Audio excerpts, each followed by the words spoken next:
rehabilitated, and real entertaining. This is the Carl Jackson Podcast. Welcome to the Carl Jackson Show podcast, your daily dose of objective truth in a world of lies. I appreciate you tuning in today. Please be sure to subscribe to the podcast everywhere podcasts are found: Apple, Google, Spotify, YouTube, Rumble, you name it. Please subscribe to those locations. Also follow me on social media, The Carl Jackson Show on social media. That's Getter, Twitter, Facebook, Instagram, Truth Social, you name it. If you find me anywhere on social media, you can find me at The Carl Jackson Show. And please be sure to support our sponsor, MyPillow, MyPillow.com. Use the promo code right now. There's a special on Percale sheets that are going on that is huge for all of my listeners. So, for example, you can save, tons of money on Percale sheets, nice, cool, and crisp for the remainder of this summer. Keep them stored up for next summer if you like. But a queen set, $89.98 regularly, is now $39.98. All you have to do is use the promo code Carl, my name, at mypillow.com. And also that promo code you can use for any other specials at mypillow.com. Mike Lindell has built a fabulous company there. Please support them. American manufacturing is the key to making America great again. American jobs, American manufacturing, American ingenuity. Mike Lindell is doing that at MyPillow. All right, let's get to the topics of the day. Guys, there's so much to talk about. It's not even funny, but I'm going to break it down to two. Obviously, we've talked about this some, but I want to go into it further. That's the Inflation Reduction Act. I'm telling you what's happening is the left is moving us to a post-voter America. A post-voter America. Also, I'm going to talk to you about Christopher Wray and why it's time for Republicans. We talk about all the damage that the left is doing to the country, and indeed they are. But I want to talk to you about the lack of fight that the Republican Party seemed to have without someone at the helm, without a Donald Trump at the helm. The same is true right here in Florida. Without DeSantis at the helm, a lot of our Republican legislators are pretty weak, pretty feckless. They are Democrat light. And so this nonsense has got to stop. The only way it's going to stop is with us, the voters. But I'm telling you what the left is trying to do, and what weak Republicans are complicit in, is shaping and forming a post-voter America where your voice, your say, will make no difference in America whatsoever. I do believe we have an opportunity to slow it down and or stop it this November. It has to continue on to November 2024, but it also means that we're going to have to remain active. We're going to have to be these community activists that we used to scorn and make fun of during the Barack Obama presidency. And now we realize just how crucial those things are. I mean, I was making fun of them. I'm definitely not now. I didn't realize that these communists knew exactly what they were doing. And indeed, they do. But the Senate has passed over the weekend this Reduction Act. And I want to go into that, how in part that is to create a post-voter America. You should also know right off the top that deficit spending from now until 2031, once this bill, and I would suspect it will be, is signed into law, once the House makes any changes they may want to make this week. I believe it'll be signed into law by next weekend at the latest. With Biden signing that into law. We've talked to you about how the IRS is going to add 87,000 bullies in order to come after middle class and poor Americans. We'll talk about that a little more. And again, I want to keep it within the context of the left is creating a post-reduction America. There's been some breaking news I don't know anyone is talking about on this Revolver news. Guys, where's the January 6th pipe bomber? Crickets. January 6th pipe bomber. The Revolver News has come up with an exclusive report on the January 6th pipe bomber and why there's no excuse that the FBI should not have more information regarding the January 6th pipe bomber. And in fact, the FBI and the corruption that is just so deep there, it appears have been perhaps likely covering up some of the pipe bomber information as if we wouldn't know that. So I'm going to dive into that a little bit. I'll have to read some from the column. I wanted to jot down some notes for you, but for the sake of time, it'll be easier just to go through the column and opine on the issues as they arise. Another thing happening in the news, Indiana is the first state to ban abortion since the overturn of Roe. Now, they do make exceptions for rape and incest. or if the mother's life is in danger. But even at that point, when in regards to rape or incest, the mother has 10 weeks to make a decision. So they are the first to ban it outright. You guys, I'm sure, have been paying attention to what's happening with Taiwan. Taiwan has scrambled jets to thwart the Chinese exercise, simulating invasion of the self-governed island.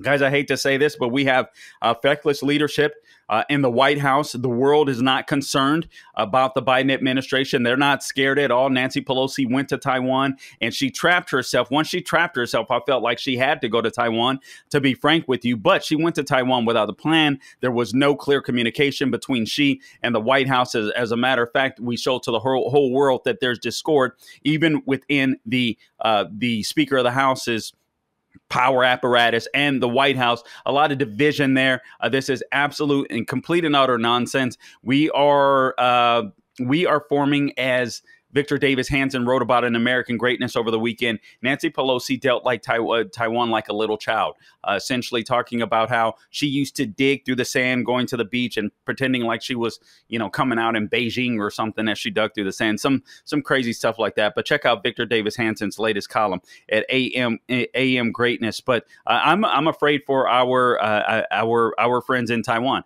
I really am. And this goes to show, as far as foreign policy is concerned, the best thing that we can do as far as foreign policy concerned is make sure that America is strong. Well, Carl, what do you mean? What does that have to do? It has a lot to do with foreign policy. If America is strong, people like Xi Jinping, people, whether it's Vladimir Putin, won't threaten our allies. It's as simple as that. So we have to fix our problems here at home so that we can show a strong front to any adversaries that we have that may be looking at us. And right now, America is just simply too weak. With Biden in the White House, with Democrats running shop, America is too weak. More of some woke justice nonsense. Woke social justice. Actually, this isn't social justice. This is another example, and perhaps I need to do a short on this one. Gabe, maybe for tomorrow or something. But Snickers candy bar maker apologizes to China for suggesting that Taiwan is independent. So when you have an American company apologizing to Taiwan, apologizing to China for suggesting that Taiwan is independent. Listen, Taiwan is independent. Taiwan is independent. Taiwan is independent. And honestly, companies like this, and I love me a Snickers candy bar. I'm not going to lie. I don't eat them often, but when I do, I love them. And I love them cold and I love them frozen. Do you like cold candy bars, Gabe, or do you like them room temperature? All right.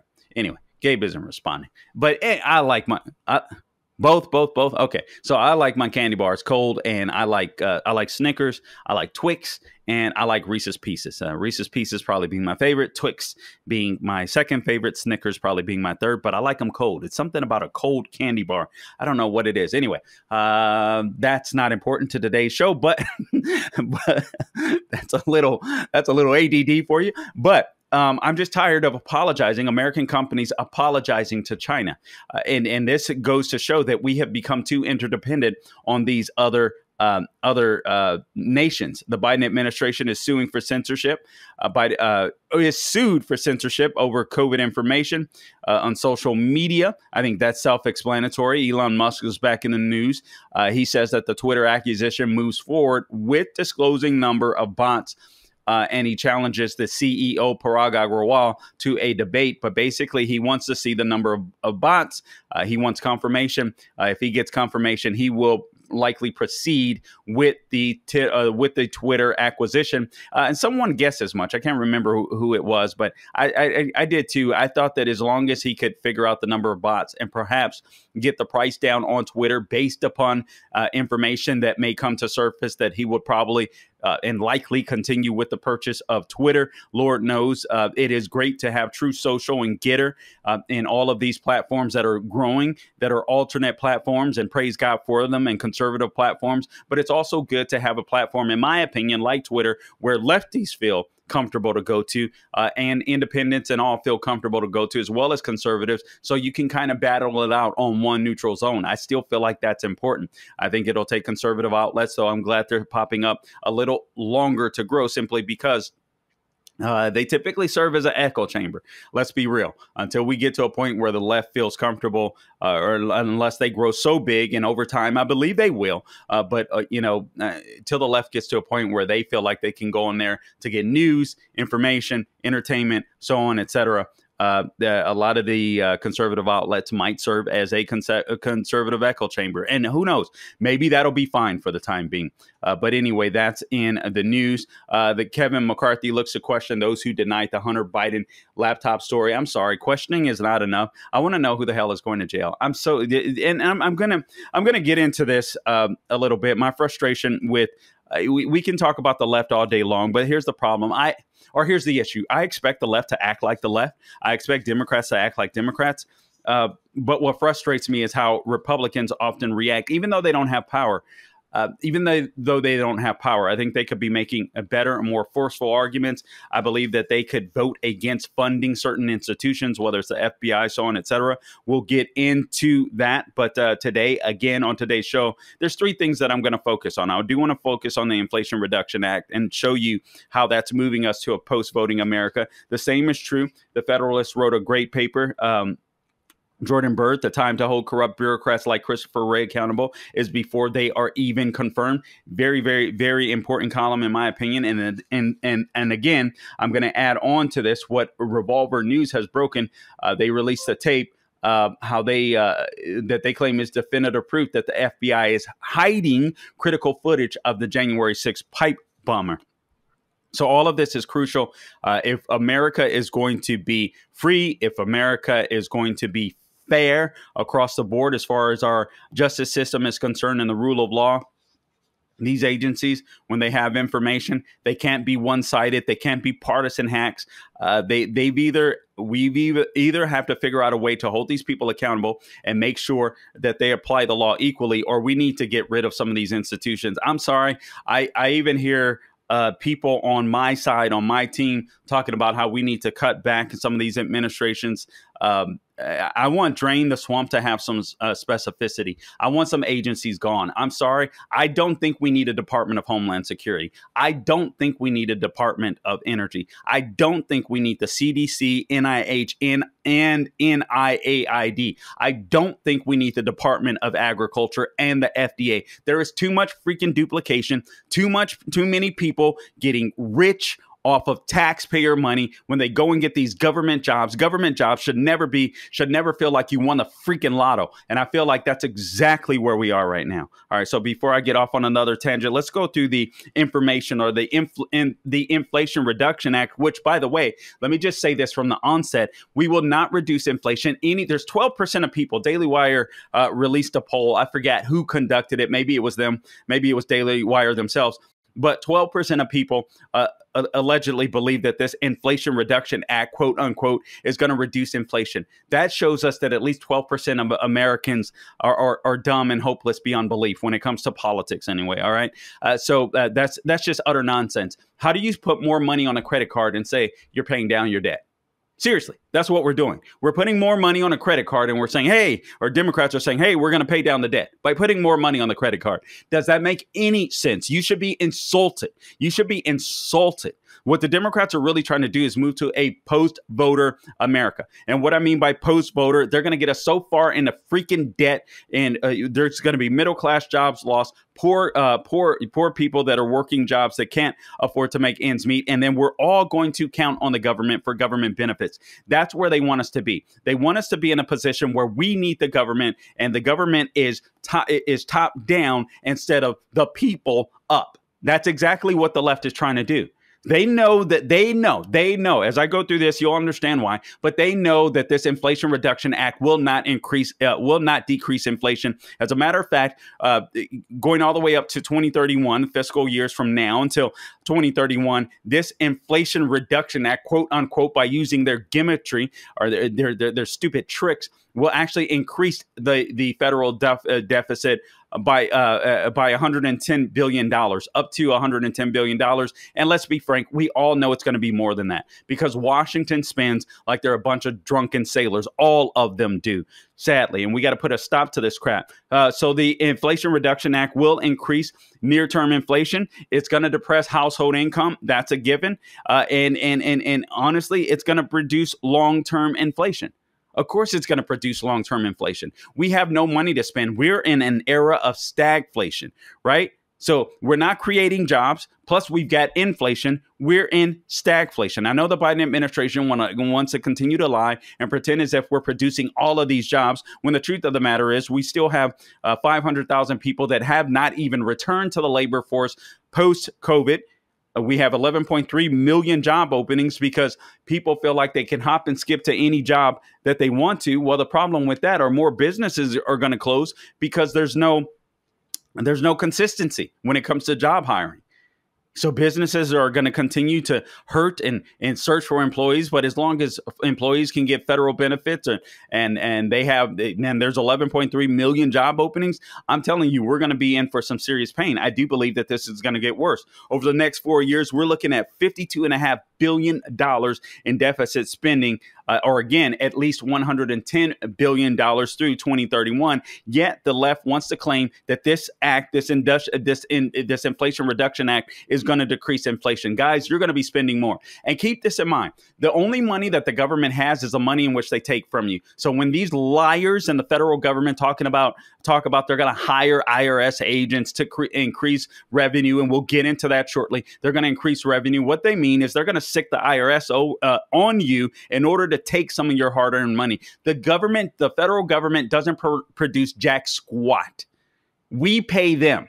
This is another thing that pisses me off. Not only right now, this is a perfect opportunity. As a matter of fact, let me tweet this out. Don't let me forget to tweet this out after the show, Gabe. Why the hell aren't Republicans talking about a flat tax? This is a perfect opportunity. When the left comes to us and they lie to us about inflation spending, where the hell are the Republicans that say, listen, I've got the antidote to that. This bill is going to sick 87,000 new IRS agents on you, and they're going to torment and they're going to bully the poor and the middle class in order to suck your wallet dry. Here's what we want to do. We want to create a flat tax.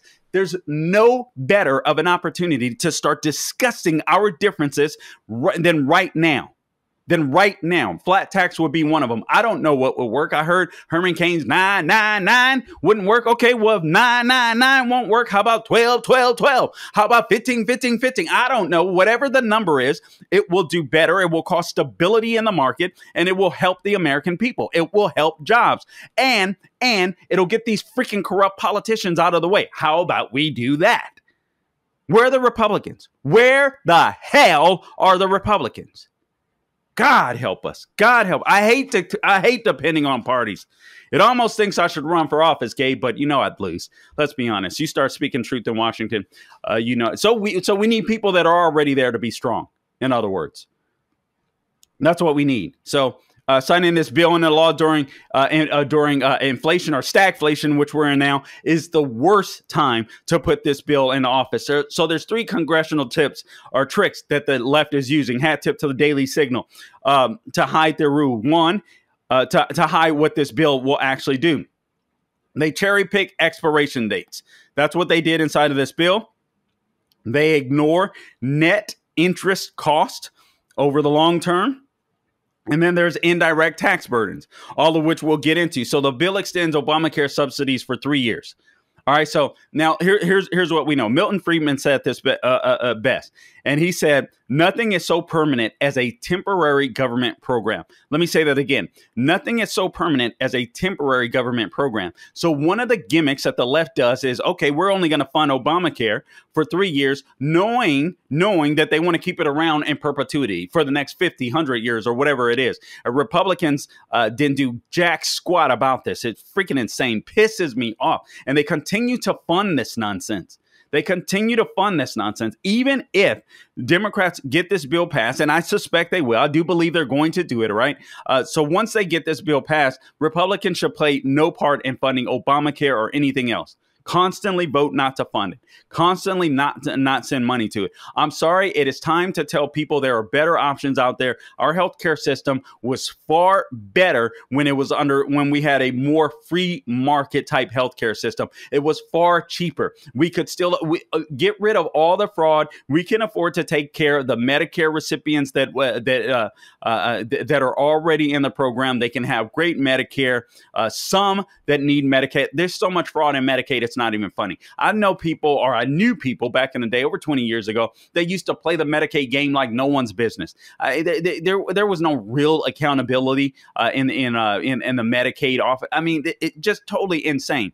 So there's so much that can be done, but all of these institutions were supposed to be temporary, going all the way back to FDR, building this big government state, all of this stuff, Social Security, everything was supposed to be temporary. You're talking about nearly 100 years later, everything is still around. And so this stuff isn't going away. Republicans need to do something to help Americans out, to help America out and make sure we sustain and stop allowing Democrats to trick the American people when they intend to fund Obamacare for 3 years so they don't have to show you what it would cost over the next 10 years, 20 years, 50 years.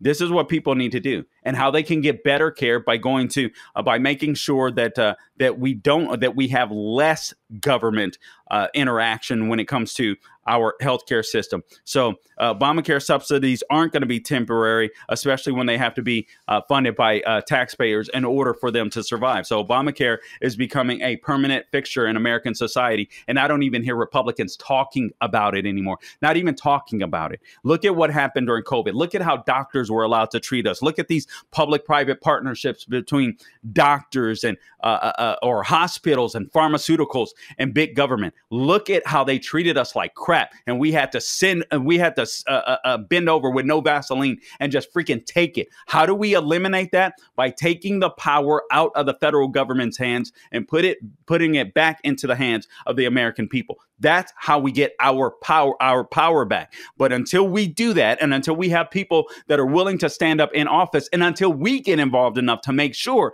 we're putting the right people in office, they're going to continue to take the power of voters away. They're moving towards the left is, and so are the complicit Republicans. We're moving towards a post-voter America where your vote isn't going to matter one iota. Once these big agencies and bureaucratic institutions like the FBI, like the DHS, like the DOE, like NSA, when they have all the power, when congressmen can just sit back and let these institutions do their dirty work, your vote is gone.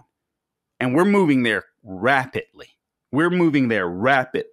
So again, Dem chose to pay for Obamacare for 3 years, but so it looks good on paper. But the truth of the matter is, it's going to cost us $146.5 billion in annual deficits through 2031. Where are Republicans talking about this? So no, they're trying to pretend like they're just funding it for the next 3 years. It's going to look good on paper. It's going to fit within the budget. But the truth is, it's going to blow the budget out of the water. So all the left is doing is pushing the federal costs into the future. That's all they're doing. So Democrats want to claim that the IRS will bully middle-class Americans out of our. Here's the deal. So IRS agents are going to bully us. The Democrats are claiming that IRS are going to bully about $204 billion out of the middle class and poor Americans. And make no mistake about it. I gave you guys information last week on this. Where is this? Here's as I scroll through my papers with my formerly fingerprinted fingertips. All right. So this, according to the New York Post, a key provision in the Inflation Reduction Act throws an extra $80 billion to the IRS to improve the agency's collection of underreported income. So we're going to build that, build the IRS, 87,000 new agents. Between 78 to 90% of the estimated additional $200 billion the IRS collect will come from small businesses making less than $200,000 annually. That's going to mean not just small businesses, but individuals that are making less than $200,000. That flies in the face of Biden's promise that he wouldn't be taxing people that make less than $400,000 a year. Just a liar. They'll say whatever they have to say in order to get their legislation passed to move closer to a post-voting America. Imagine if all of this Green New Deal energy stuff passes. Again, we have government dictating to we the people what type of car we should drive, what we should set our thermostats at. All this kind of stuff that the Democrats are trying to dictate upon us from on high. Where are the Republicans speaking out against this nonsense? It's a government of, for, and by we, the people. And we have to remember that. And we have to continue to fight that and make Republicans aware of that and make those spineless fools fight. We have a few that have spines in both the House and Senate, but not enough of them. Daily Signal, here's what they say. While increased enforcement activities, speaking of the IRS, might result in higher revenue collections. Again, revenue, when the government says revenue, that means they're taking more of your hard-earned money from you. That's the only way government gets money, is by taking money away from hard-working Americans, all right? So estimates are highly speculative because the actual results are so uncertain, the Daily Signal says. So such revenues are not included in official cost estimates under the bipartisan scorekeeping guidelines. So you understand this? They're saying that they're going to use the IRS to bully poor and middle-class Americans, middle class mostly, out of $204 billion a year in order to pay for this monstrosity. And yet there's no certainty that. And so the bipartisan scorekeeping guidelines say these cost estimates aren't even included in the bill. These fools are just lying to us every which way. They don't even know if they're going to be able to bully enough of us to get the money they need to pay for this, because you have to pay for deficits. You have to pay for deficits. And there's only one way, or a couple of ways, to pay for deficits. That's by creating more taxes that are going to kill more jobs, and devalue money by printing. So you're going to make more taxes one of two ways, all right, to pay for this nonsense. So it's taxes or printing more money. Those are your two options. You're going to tax more. You're going to tax people more. You're going to print more money, which is all going to lead to more inflation. The Inflation Reduction Act is an inflation bill. We're buying. Listen to me. You know what the left is doing? They are buying inflation. We are paying for more inflation.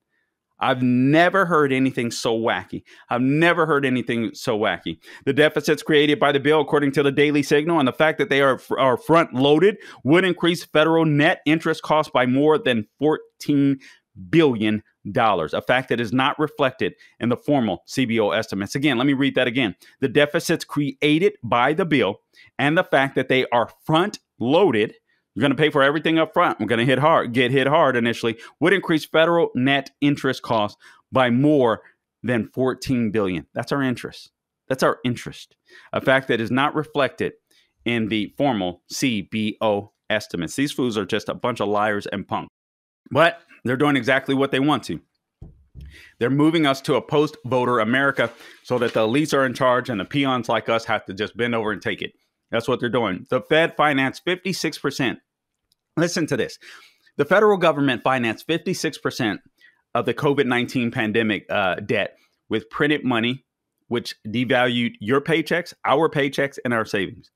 56% of the COVID-19 pandemic-related money and funds that went out was printed. And we're gonna print more money. This is what the left is doing. The prospect of printing more money paid for by new taxpayers to cover deficits will only cause more inflation. That's just common sense. You print more money, you're going to get more inflation. And these fools are going to continue to gaslight us and lie to us right to our faces. So for the 12% that don't understand this, God help us.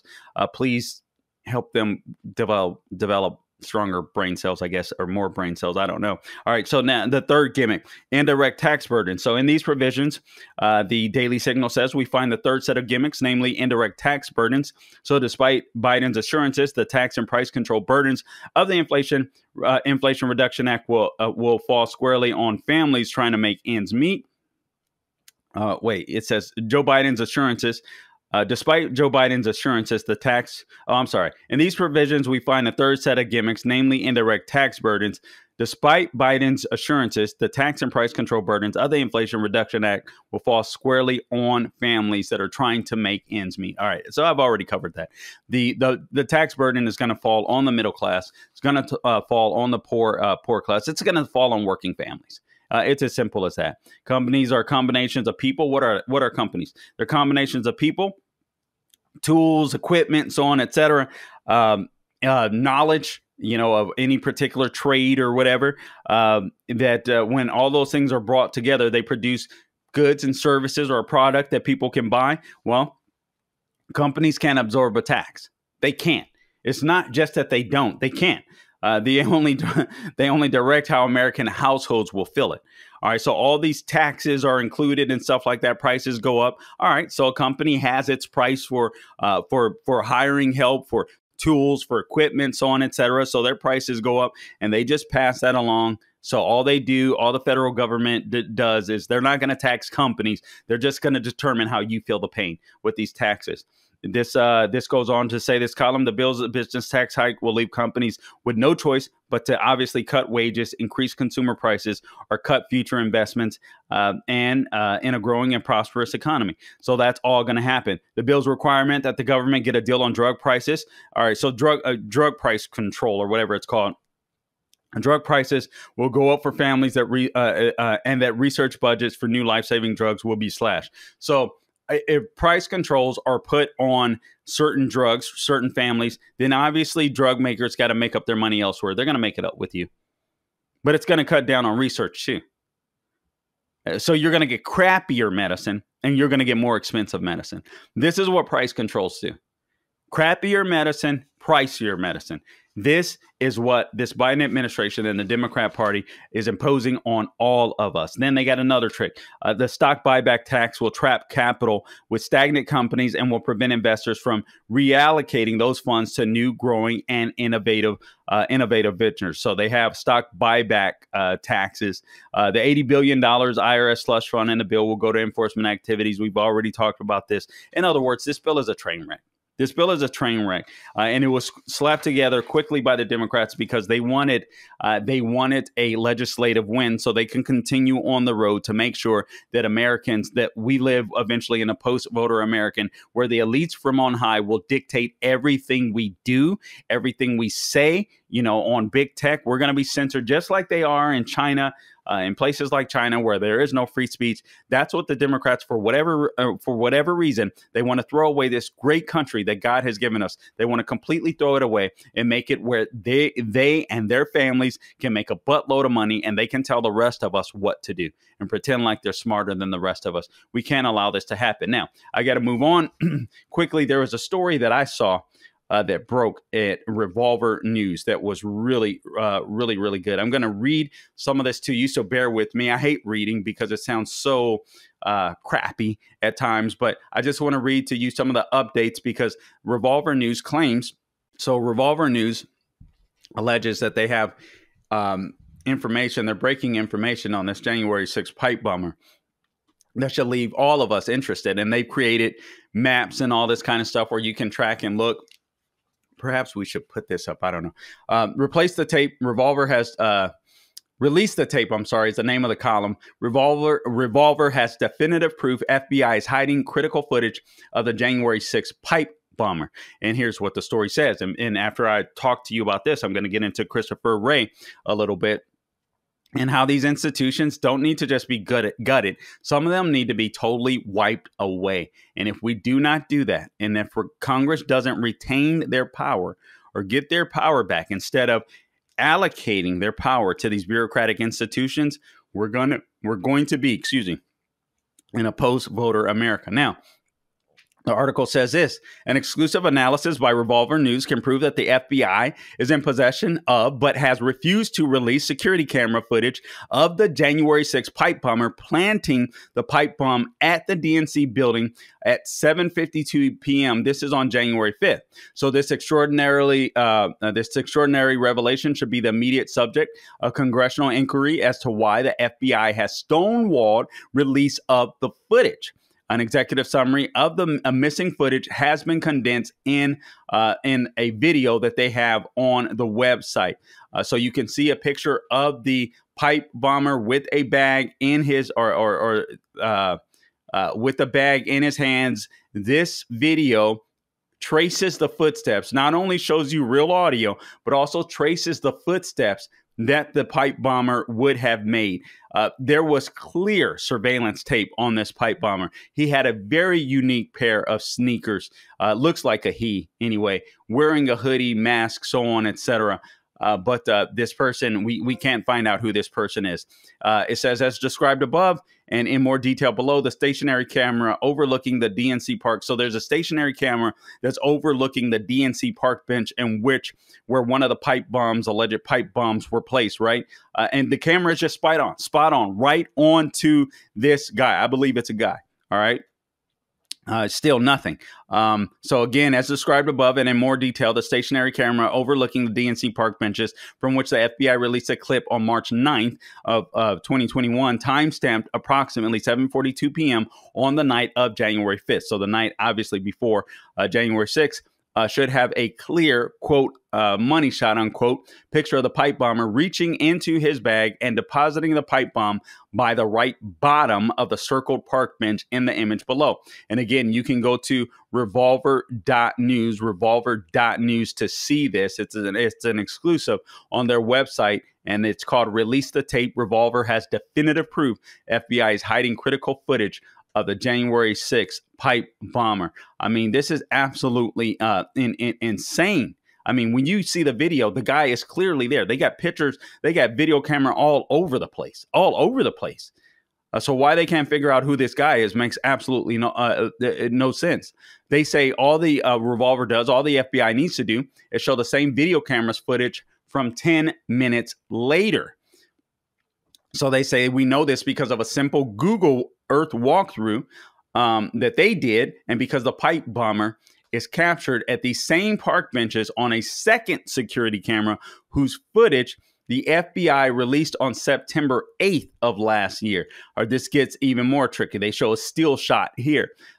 This gets even more tricky. The reason the FBI has been holding this key camera footage for 18 months is, for now, a matter of speculation, according to Revolver. What is now beyond speculation, however, is that the FBI has dead-on footage of the bomber planting the bomb at the DNC building, yet despite a reward of $100,000 out to the public for information, the bombers for leading to the bomber's arrest, nothing has come of it.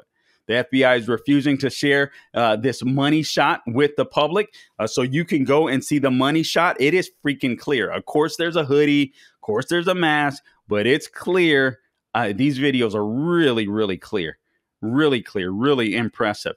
The reason the FBI has, reading the same thing. We walked through, Revolver says we walked through the proof in detail below.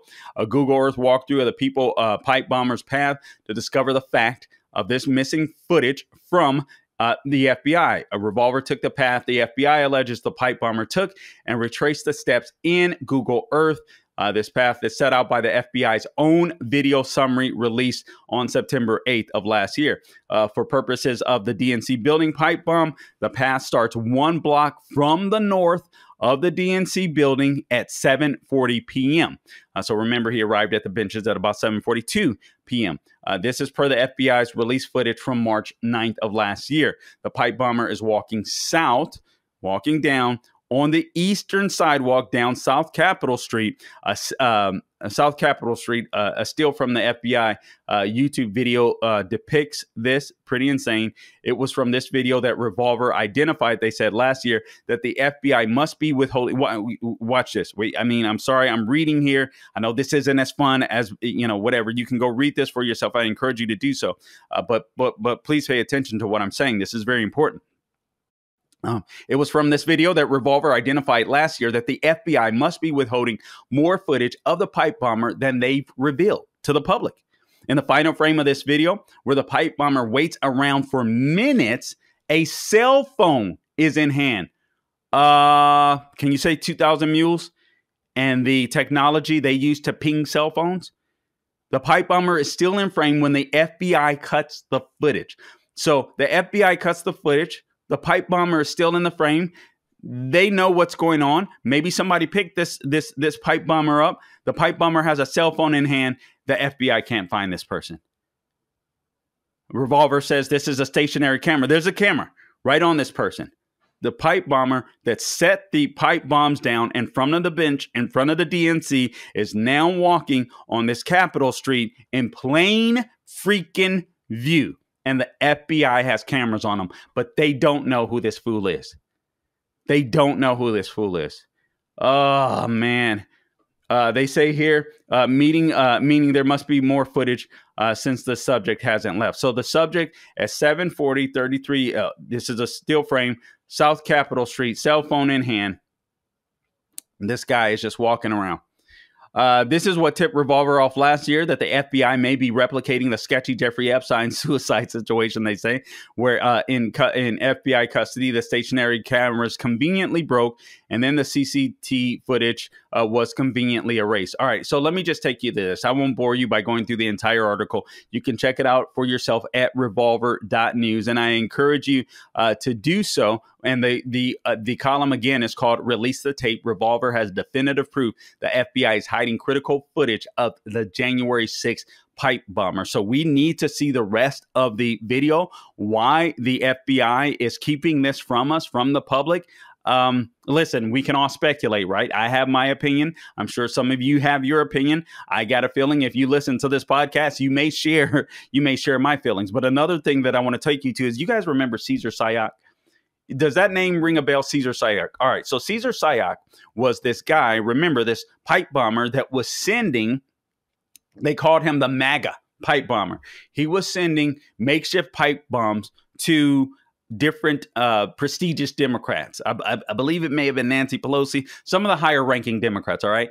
So this guy, apparently, I think he was like a bodybuilder, pretty much kind of a weird guy, lived out of his van, if I recall correctly, at times, or perhaps for the most part, I can't recall, but I almost forgot about this guy. Cesar Sayoc, the MAGA pipe bomber. That was in 2018. And they had to call him the MAGA pipe bomber because he was a Trump supporter. So they wanted you to understand that, Trump supporters are domestic terrorists. All right. So we had one nut. This guy, I do recall it was documented. I'm pretty sure that this guy had some history of mental problems. All right. But how did they find him? They had a trace fingerprint. They had a piece of a fingerprint. So whomever this MAGA pipe bomber, who I don't believe was stationary, maybe he was sending pipes through the mail, and they found a piece of fingerprint on a certain piece of material, and they were able to track this guy down and find him. But you're telling us there is nothing left behind, no skin cells, nothing from the clothing, nothing on the pipe bombs that could have taken hours to put together, intricate parts where you couldn't use gloves because they'd be too slippery or too sticky in some cases. You mean there's nothing the FBI has? There's nothing there? It just doesn't make sense. But anyway, I encourage you to check that out. Now, let me move on. The Federalist wrote an important piece. The time to hold corrupt bureaucrats like Christopher Wray accountable is before they are even confirmed. This goes back to the Republican Party. What can Republicans do? What can Republicans do? Well, we need to hold these people responsible before we allow them to be confirmed. This is the power that both parties have. Republicans should execute this power with great knowledge and shouldn't put people in office that have no business being in office. I know that Trump picked Christopher Wray. Bad mistake on Trump's part. We got to be honest about this. Trump didn't always put, he had some great people and he had some very horrible people that he picked because he said they would be loyal to them. But turns out many of them weren't, and many of them were just crappy at their jobs. That can never happen again. And we have to have Republicans in office. And I do believe Trump is going to get in office. Listen, I know a lot of people are going to debate the Trump and DeSantis thing all day long. I'm not going to. I'm going to assume that Trump is going to be in office unless I see otherwise. The guy is getting big crowds and rallies. To me at this point, I love DeSantis. I'd love to see DeSantis as president. What I'm not going to do is make sure that there's such division that exists between the Republican Party that we end up shooting ourselves in the foot. Here's what I believe, and I'm just going to be I'm going to be upfront with you. I believe that if we get into this big DeSantis-Trump battle, we're going to lose the presidency in 2024. Because I think the left is going to sneak in. People are going to get tired of the infighting, and the left is going to sneak in with someone else. And then so maybe we have the House, maybe we have the Senate, but we have someone in the presidency that's stalling our agenda. And so people want to debate Trump, DeSantis all day long. Listen, we'll see how the primaries play out. But I'm not even convinced that DeSantis will run. except more people talking about it. But we'll see. We'll have to wait and see. But I don't want to get too involved in that debate, at least right now. I just think I think we're going to damage ourselves if we go too far down that rabbit hole, to be frank. So I'm going to assume that Trump is going to be the nominee for 2024. All right. So now, this article by the Federalist, "The Time to Hold Corrupt Bureaucrats Like Christopher Wray Accountable is Before They Are Even Confirmed." That's the title. The GOP aren't doing enough, in my opinion, to rein in the incompetence and the corruption of these deep state organizations, or especially the things that are plaguing the FBI. I just told you about this January 6th pipe bomber. What the hell is up with that? They can find Cesar Sayoc with a trace fingerprint, but they can't find this pipe bomber who they have on camera, who the guy has a cell phone walking down State or Capitol Street or whatever it is, where they could easily ping someone at that time stamp, at that time stamp time, and figure out what cell phones were in that area. The FBI can't figure that out, but Dinesh D'Souza can, and Kathy Engelbrecht and Greg Phillips, they can.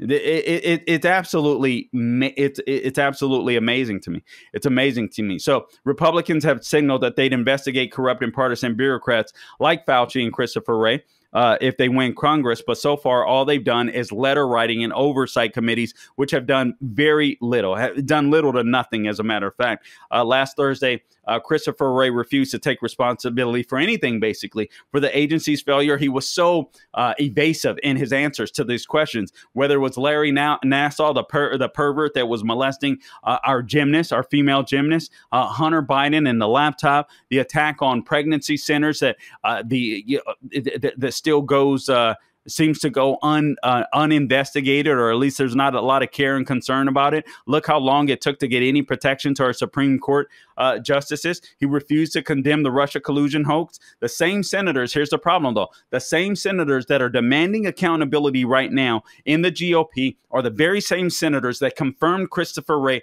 back in 2017. And you cannot tell me that these people didn't have more information than President Trump did at the time. And you cannot tell me, recall, Christopher Wray was a homie of James Comey.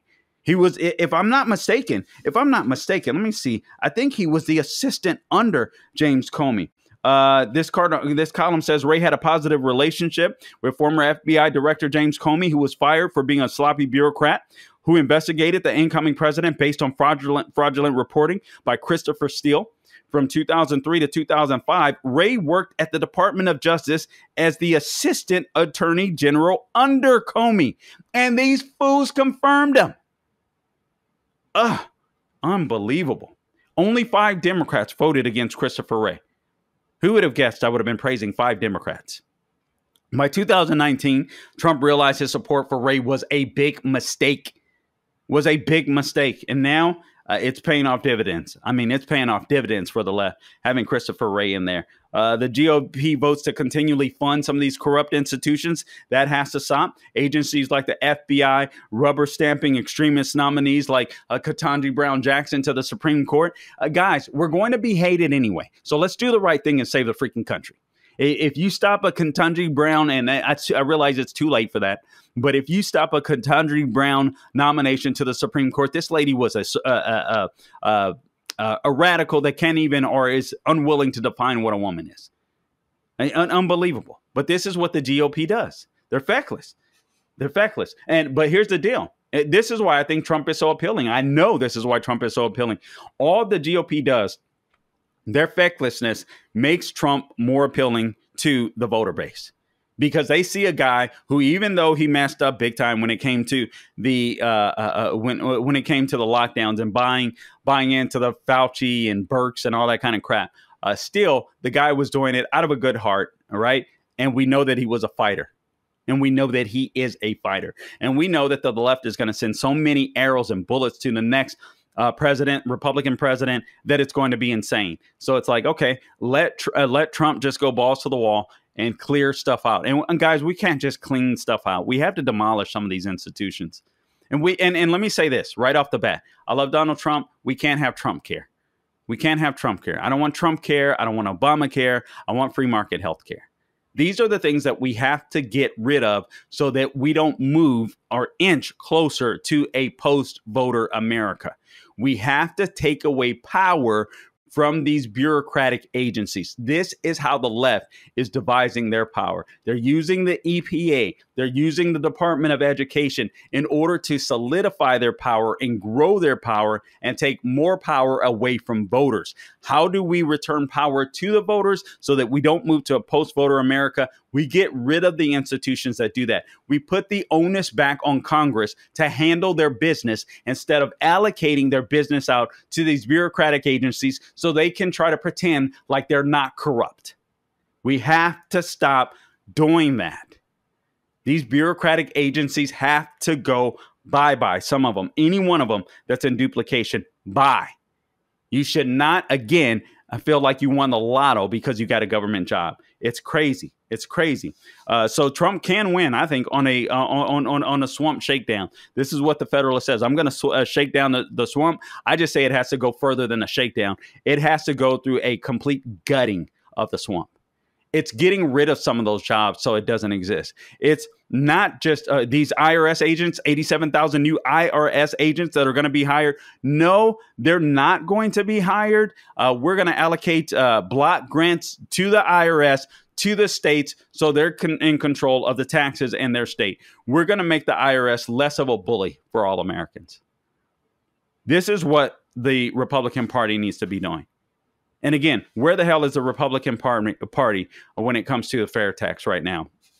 When the left is imposing this new inflation bill on us, that's going to make more Americans poor, that are going to make more jobs, more Americans are going to lose jobs, more small businesses are going to be closed. Where are the Republican parties yelling out their solutions? All right, here's what the Federalist says. Without good discernment about the types of people this nation requires to be healthy, functional, and give fair and equal treatment to all, the checks and balances that the founding fathers designed to hold our nation together will be no more. If Republicans repeatedly refuse to vet and vote against radical nominees, the possibility of true accountability is eliminated and our institutions will become even more corrupt. And man, are they so correct in this. We've got to get rid of these bureaucratic institutions. The Republican Party has to hold these nominees accountable. If they are not good, now they seem to be doing that now, right? They got rid of that gun guy. I forget his name. But they seem to be doing better now. But they should be doing better all the time, particularly when they're in power. The people that when we're in power, let's make sure we return the country back to the people. That's what the Republican Party typically and historically has wanted to do, to make sure that we live out the promises of our Constitution. We can do that, but we can't do it when we pick people like Christopher Wray, when we back people like Ketanji Brown Jackson to sit on the Supreme Court. Absolutely insane. Guys, listen, I appreciate you tuning in to this edition of the Carl Jackson Show podcast. Look forward to being with you all week. I know there's going to be a lot of great stories this week, and I appreciate you guys being with me in the fight. Please, again, follow me on social media, The Carl Jackson Show, and that's everywhere I am on social media. That's Facebook, that's Twitter, that's Getter, that's Truth Social. Please share this podcast with your friends, with your neighbors, especially leading up to the election. This is going to be so crucial. Also, please be sure and subscribe to the podcast everywhere podcasts are found. That's Apple, Google, Spotify, YouTube, Rumble. Please like and share the videos. We would thoroughly appreciate it so much. And again, please support our friends at MyPillow, Mike Lindell, MyPillow, and all of the workers there, the American manufacturing, American workers. Go to MyPillow.com. Take advantage of the discount on Perkel sheets by using the promo Carl, C-A-R-L. That's my name. MyPillow.com, promo code Carl. Get those Perkel sheets or anything else that you might be interested in on the MyPillow.com website. Check it out. Just use that promo code C-A-R-L. And not only will you help American jobs, but honestly, you'll help sustain this podcast. And for that, I am so truly grateful. Guys, until next time, don't grow weary doing good, and God bless you.